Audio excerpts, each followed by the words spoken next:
तोतापुरी कैरी आहे, ही स्वच्छ धुवून पुसून घेतली. कैरी चिरून झाली आहे. आता आपण ती मिक्सरच्या भांड्यात टाकू. मिक्सरच्या भांड्यात बारीक करून घेऊ. थोडंसंही पाणी नाही टाकायचं आपल्याला. मिक्सरमधनं एकदम अशी बारीक करून घ्यायची.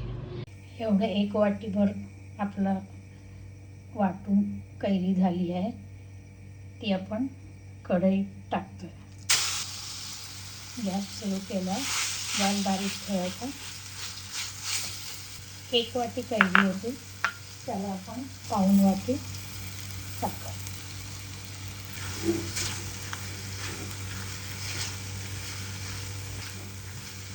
दोन्ही एकत्र होईपर्यंत कालवत राहायचं.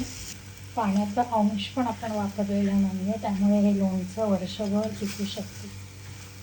साखर पूर्णपणे त्यात विरघळायला पाहिजे. 5 मिनटं झाली आहेत, पण अजूनही ती कैरी साखरेत शिजलेली नाही आहे. अजून एक 5 मिनटं आपल्याला ते शिजवावं लागणार आहे.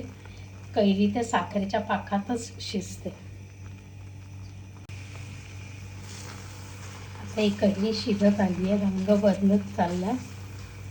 आता आपण त्याच्यात चिमूटभर हिंग, थोडंसं काळं मीठ, साधं मीठ टाकलं तरी चालेल,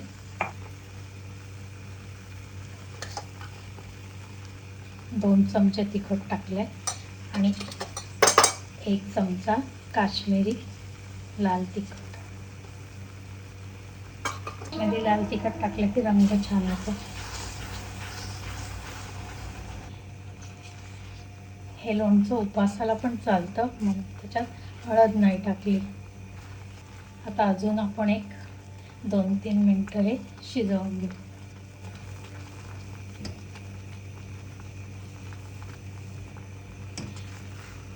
आंबट, गोड, तिखट असं आहे, मस्तपैकी चमचमीत मस्त लागतंय लोणचं. आटत आलं, कढई सोडायला लागले आणि कैरी पण शिजते. 2च मिनिटात आपण शिजवूया आणि मग गॅस बंद करू.